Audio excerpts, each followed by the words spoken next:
మిత్రులు గోపాల్ గారు, రాష్ట్ర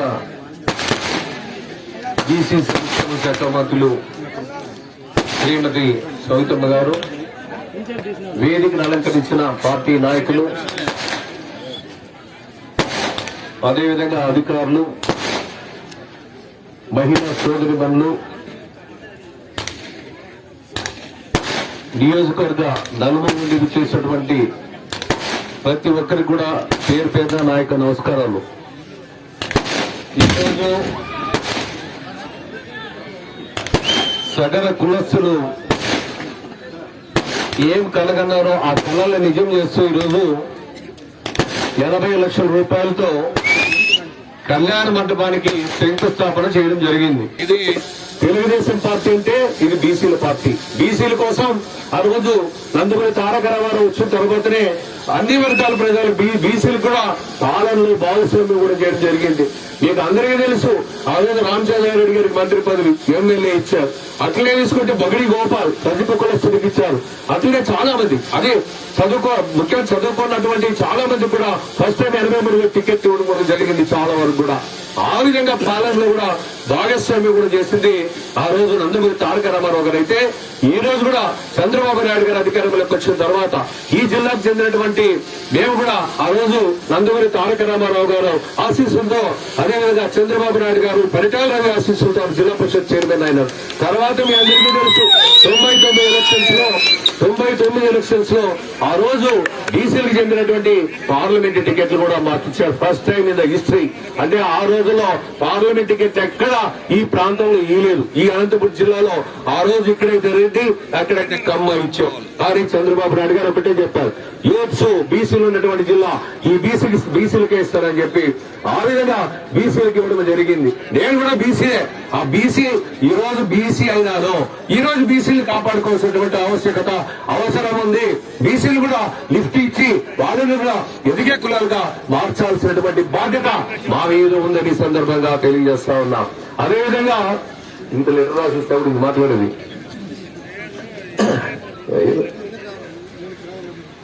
కాబట్టి నేను ఒకటే కోరేది, ఈ తెలుగుదేశం పార్టీ ఈ రోజు అధికారంలోకి వచ్చాం. అధికారంలోకి వచ్చిన తర్వాత మేము ఒకటే, నా ఎయిమ్ ఒకటే, ఏ కష్టం వచ్చినా ఏ నష్టాలు వచ్చినా పార్టీ నాయకుల్ని కార్యకర్తల్ని కాపాడుకునేటువంటి బాధ్యత మాది. ఎందుకోసమంటే ఆ రోజు ఎలక్షన్ బిఫోర్ ఒకటి హామీ ఇచ్చా. నేను 2024 ఎలక్షన్ ముందు ఒక ఇన్ఛార్జ్ గా మాట చెప్పా, ఏ కష్టం వచ్చినా ఏ నష్టం వచ్చినా కార్యకర్తలకు అండగా ఉంటా. ఎవడొచ్చినా తోసేసుకొని పోతారని చెప్తా. ఆ విధంగా కాపాడుకుంటూ వచ్చాం. ఎక్కడ ఇబ్బంది లేకుండా వాళ్ళ దౌర్జన్యాల్ని ఎండగట్టా నిలదీశాం. అదేవిధంగా ఆయన మంత్రి అయినా కూడా, శంకరనారాయణ మంత్రి అయినా కూడా మా రేటుకు భయపడేవారు. కానీ ఎక్కడ ఇది కాలేదు, ఎక్కడ డిస్టర్బ్ కాలేదు. ఆ విధంగా నియోజకవర్గాన్ని కాపాడుకుంటూ వచ్చాం. 40 ఏళ్ళు సుదీర్ఘమైనటువంటి రాజకీయం చేశాం. కానీ నాకు బాధేస్తా ఉంది, ఇప్పుడు ఈ నియోజకవర్గాన్ని కాపాడుకోవాల్సినటువంటి బాధ్యత మా ఇద్దరి మీద ఉంది. అక్కడక్కడ కొంత స్వార్థపర శక్తులు ఉన్నాయి. వీళ్ళిద్దరూ మాట్లాడుకుంటే మా పబ్బం ఉడుకనేటువంటి పెద్దలు కూడా ఉన్నారు ఇక్కడ. దాన్ని కూడా నేను తీవ్రంగా ఖండిస్తాను. ఇక్కడ పెద్ద మనుషులు వాళ్ళకు కూడా వ్యతిరేక చర్య చేస్తున్నా. నేనెక్కటే కోరేది, ఈ నియోజకవర్గాన్ని కాపాడుకోవాలి, ఈ ప్రాంతాన్ని కాపాడుకోవాలి, ఈ ప్రాంతాన్ని అభివృద్ధి చేయాలి. అంతే తప్ప మీ పబ్బం పట్టం ఉడకదని సందర్భంగా హెచ్చరిక జారీ చేస్తాను. ఏ కార్యకర్తకు అడ్డం వచ్చినా, ఏ కష్టం వచ్చినా, ఏ కూతవేటు దూరంలోనే ఉంటా పిలుసంటే తప్పకుండా వస్తానని సందర్భంగా తెలియజేస్తా ఉన్నా. అదేవిధంగా మన ప్రాంతానికి కూడా జలజీవన మిషన్ ద్వారా మన నియోజకవర్గానికి మొత్తం త్రాగునీటి సౌకర్యాలు కూడా తీసుకొని వస్తామని హామీ ఇస్తా ఉన్నాం. అదేవిధంగా చాలా అభివృద్ధి కార్యక్రమాలు తెలుగుదేశం మీకు తెలుసు. ఈ తెలుగుదేశం అధికారంలోకి వచ్చిన తర్వాత ఈ రోజు సిమెంట్ రోడ్లు బ్రహ్మాండంగా మన నియోజకవర్గానికి ఒక 30 కోట్ల రూపాయలు వచ్చాయి. అదేవిధంగా ఆ రోజుల్లో చూస్తే జగన్మోహన్ రెడ్డి పాలన 2019 నుండి 2024 వరకు కూడా ఎక్కడ జాన్ రోడ్ వేశారని మిమ్మల్ని ప్రశ్నిస్తా ఉన్నా. ఆ రోజు 2014 నుండి 2019లో మన నియోజకవర్గంలో 500 కిలోమీటర్ల సిమెంట్ రోడ్లు వేశాం. మొత్తం సిమెంట్ రోడ్లు అన్ని వేశాం. ఈ ప్రాంతం మీ సోమంతిపల్లి మండలంలో ఎక్కడైనా తారు రోడ్లు ఉండేవా? మన్లికి రోడ్డు వేసాం.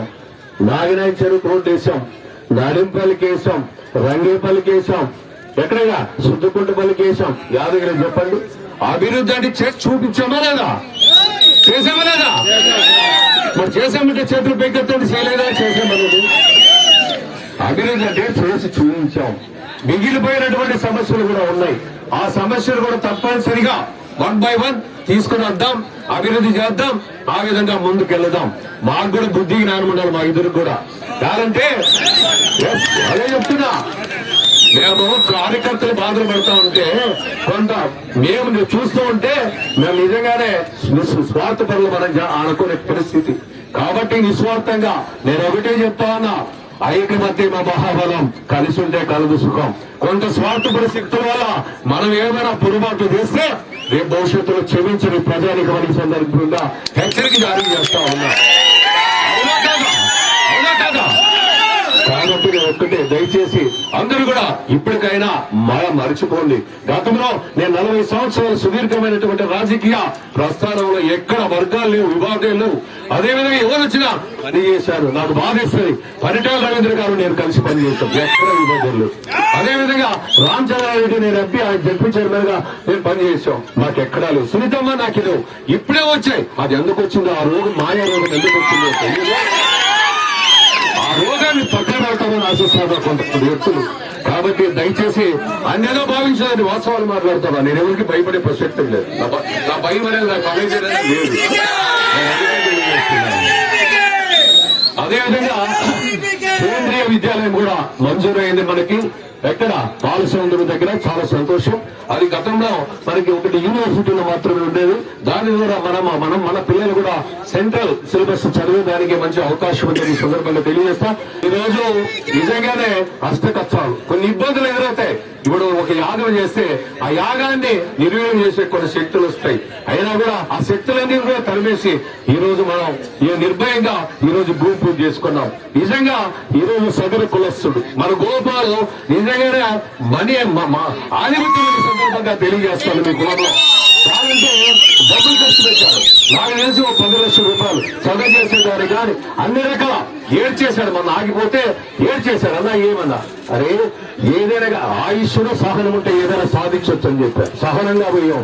నేను ఒక ఎంపీగా నేను కూడా ఫీల్ అయినా, అరే దీన్ని ఎందుకు ఆపేయాల్సి వచ్చిందో నాకు అర్థం కాలేదు. ఏమో అదే దాని కారణాలు వదిలేద్దాం, జరిగే చూద్దాం. కానీ నాకు కూడా ఒక ఎంపీగా నాకు కూడా ఒక బాధ అయినా కూడా నేను తట్టుకున్నా, సహనంగా ఉన్నా, ఈరోజు సాధించామని సందర్భంగా తెలియజేస్తున్నా.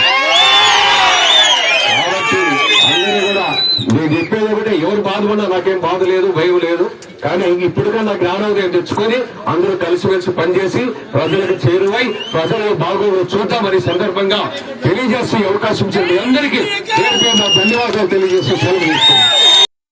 స్టార్ జే మనం న్యూస్లో వార్తలను చూస్తున్నందుకు మా ధన్యవాదాలు. ఎప్పటిలాగే మీ ఆదరామానాలు మాకుండాలని మేము కోరుకుంటూ స్టార్ జే మనం న్యూస్ను సబ్స్క్రైబ్ చేయండి, లైక్ చేయండి, షేర్ చేయండి. ధన్యవాదాలు.